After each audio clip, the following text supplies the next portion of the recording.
My name is Dr. Robert Clark, and I am an ACE faculty liaison for the social sciences here at Pennsylvania Highlands Community College. I'm also an assistant professor of criminal justice and social sciences here for the college. I'm going to talk about APA formatting, citations, and plagiarism. Some of the APA citation basics that we recommend come from the website owl.english.purdue.edu. You can find this by Googling it or through our online library services here through Pennsylvania Highlands. When using APA format, follow the author date method of in-text citation. This means that the author's last name and the year of publication for the source should appear in the text. For example, Clark, 1999. And a complete reference should appear in the reference list at the end of the paper. If you're referring to an idea from another work, but not directly quoting the material or making reference to an entire book, article, or other work, you only have to make reference to the author and the year of publication and not the page number in your in-text reference. All sources that are cited in the text must appear in the reference list at the end of the paper. In-text citation capitalization, quotes, and italics underlining. For this, always capitalize proper nouns, including author names and initials. If you refer to the title of a source within the paper, capitalize all words that are 4 letters long or greater within the title of a source. Exceptions apply to short words that are verbs, nouns, pronouns, adjectives, and adverbs. When capitalizing titles, capitalize both words in an hyphenated compound word like natural born. Capitalize the first word after a dash or colon, and italicize or underline the titles of longer works such as books, edited collections, movies, television series, documentaries, or albums. Put quotation marks around titles of shorter works such as journal articles, articles from edited editions and collections, television series episodes, and song titles. For short quotations, if you are directly quoting from a work, you will need to include the author, year of publication, and the page number for the reference, preceded by the letter P. Introduce the quotation with a signal phrase that includes the author's last name, followed by the date of publication in parentheses. For longer quotations, place direct quotations that are 40 words or longer in a freestanding block of typewritten lines and omit the quotation marks. Start the quotation on a new line, indented a ½ inch from the left margin. In other words, in the same place you would begin a new paragraph. Type the entire quotation on the new margin and indent the first line of any subsequent paragraph within the quotation a ½ inch from the new margin. Maintain double spacing throughout. And the parenthetical citation should come after the closing punctuation mark.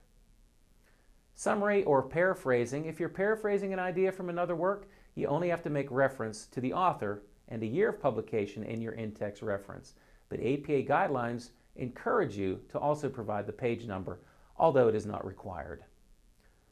When we're looking at a work by 2 authors, name both authors in the signal phrase or in the parentheses each time you cite the work. Use the word and between the author's names within the text and use the ampersand in the parentheses. If you have a work that has 3 to 5 authors, list all the authors in the signal phrase in the parentheses the first time you cite the source. Use the word and between the author's names within the text and use the ampersand in the parentheses. If you have 6 or more authors, use the first author's name followed by et al. In the signal phrase or in parentheses. If you have an unknown author, cite the source by its title in the signal phrase or use the first word or 2 in the parentheses. Titles of books and reports are italicized or underlined.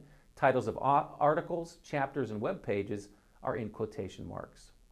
In the rare case the anonymous is used for the author, treat it as the author's name. In other words, put in parentheses anonymous, comma, and then the year. Organization as an author. If the author is an organization or a government agency, mention the organization in the signal phrase or in the parenthetical citation the first time you cite the source. If you have 2 or more works in the same parentheses, use your parenthetical citation, including 2 or more works, order them the same way that they appear in the reference list, separated by a semicolon. Authors with the same last name, to prevent confusion, use their first initials with the last name. If you have 2 or more works by the same author in the same year, what you do now is use the lowercase letters A, B, or C with the year to order the entries in the reference list. Use the lowercase letters with the year in the in-text citation. Introductions, prefaces, forwards, and afterwards. When citing an introduction, preface, forward, or afterwards in text, cite the appropriate author and year as usual. For interviews, letters, emails, and other person-to-person communication, cite the communicator's name, the fact that it was personal communication, and the date of the communication. Do not include personal communication in the reference list. Citing indirect sources. If you choose a source that is cited in another source, name the original source in the signal phrase. List a secondary source in your reference list and include a secondary source in the parentheses. When citing material in parentheses, set off the citation with a comma as above, but also try to locate the original material and cite the original source. If possible, regarding electronic sources, cite it the same as any other document by using the author followed by the date style. If no author or date is given, use the title in your signal phrase or the first word or two of the title in the parentheses and use the abbreviation N.D. For no date. When an electronic source lacks page numbers, you should try to include information that will help readers find the passage being cited. When an electronic document has numbered paragraphs, use the abbreviation PARA, P-A-R-A, followed by the paragraph number. If the paragraphs are not numbered and the document includes headings, provide the appropriate heading and specify the paragraph under the heading. Note that in some electronic sources like web pages, people can use the find function in their browser to locate any passage you cite.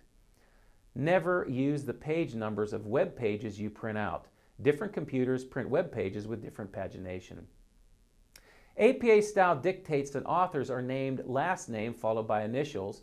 Publication year goes between the parentheses followed by a period. The title of the article is in sentence case, meaning only the first word and proper nouns in the title are capitalized. The periodical title is run in title case and is followed by the volume number, which, with the title, is also italicized. If a DOI has been assigned to the article that you are using, you should include this after the page numbers for the article. If no DOI has been assigned and you are accessing the periodical online, use the URL of the website from which you are retrieving the periodical. Regarding articles in journal paginated by volume, journals that are paginated by volume begin the page 1 in issue 1 and continue numbering issue 2 where issue 1 ended. Journals paginated by issue begin with page 1 every issue, therefore the issue number gets indicated in parentheses after the volume. The parentheses and issue number are not italicized or underlined. Article in a magazine. When referencing an article in a magazine, make sure that you italicize the title of the journal or the magazine, followed by the volume and the page numbers. If you're referring to an article in a newspaper, unlike other periodicals, using P for page or more than one page precedes page numbers for a newspaper reference in APA style. For example, you would put the name of the periodical followed by the page or page numbers. Because of issues with HTML coding, listings below using brackets contain spaces that are not to be used with your listings. So use a space as normal before the brackets, but do not include a space following the bracket. If you're using a letter to the editor, make sure that you put in brackets the words letter to the editor. Basic formatting for books. Again, you're going to use author's last name followed by their first name, year of publication, and then in italics, you're going to put the title of the work as well as the location and the publisher. Always use city and state when using location, and make sure for the state you use the 2-letter abbreviations. If you have an edited book with no author, once again, you want to follow the format of using the first word of the particular article. If you have more than one author, again, you want to list them, potentially followed by et al. With all that information that I just provided for you, again, it's all available on the Purdue OWL website. as well as other sources, exercises for you and your students, as well as video references that will also help you to help your students develop proper APA-style formatting for their papers. Finally, I want to talk to you a little bit about plagiarism. Again, also this information can be found on the Purdue OWL website. There are few intellectual offenses more serious than plagiarism in academic and professional context. The resource from Purdue OWL offers advice on how to avoid plagiarism in your students' work. There are some actions that can almost unquestionably be labeled plagiarism. Some of these include buying, stealing, or borrowing a paper, including, of course, copying an entire paper article from the web, hiring someone to write your paper for you, and copying large sections of text from a source without quotation marks or proper citation. But then there are actions that are usually in more of a gray area. Some of these include using the words of a source too closely when paraphrasing, where quotation marks should have been used, or building on someone's ideas without citing their spoken or written work. Sometimes teachers suspecting students of plagiarism will consider the student's intent and whether it appeared the student was deliberately trying to make his ideas of others appear to be his or her own. However, other teachers and administrators may not distinguish between deliberate and accidental plagiarism. So let's look at some strategies for avoiding even suspicion of plagiarism in the first place. The first question we bring up is, when do we give credit? The key to avoiding plagiarism is to make sure you give credit where it is due. This may be credit for something somebody said, wrote, emailed, drew, or implied. Many professional organizations, including the Modern Language Association, MLA, and the American Psychological Association, the APA, have lengthy guidelines for citing sources. However, students are often so busy trying to learn the rules of MLA, or in this context and presentation, the style of APA, they sometimes forget exactly what needs to be credited. Here then is a brief list of what needs to be credited or documented. First, words or ideas presented in a magazine, book, newspaper, song, TV program, movie, web page, computer program, letter, advertisement, or any other medium. Information you gain through interviewing or conversing with another person, face-to-face, or over the phone or in writing. When you copy the exact words or a unique phrase. When you reprint any diagrams, illustrations, charts, pictures, or other visual materials. When you reuse or repost any electronically available media, including images, audio, video, or other media. Bottom line, document any words, ideas, or other productions that originate somewhere outside of you. There are, of course, certain things that do not need documentation or credit, including writing your own lived experiences, your own observations and insights, your own thoughts, and your own conclusions about a subject. When you are writing up your own results obtained through lab or field experiments, when you use your own artwork, digital photography, video, audio, etc. When you're using common knowledge, things like folklore, common sense observations, myths, urban legends, and historical events, but not historical documents. When you're using generally accepted facts, like, for example, pollution is bad for the environment, and including facts that are accepted with particular discourse. For example, in the field of composition studies, writing is a process is a generally accepted fact. So how do we decide if something is common knowledge? Generally speaking, you can regard something as common knowledge if you find the same information undocumented in at least 5 credible sources. Additionally, it might be common knowledge if you think the information you're presenting is something your readers will already know, or something that a person could easily find in general references sources. But when in doubt, always cite. If the citation turns out to be unnecessary, your teacher or editor will tell you.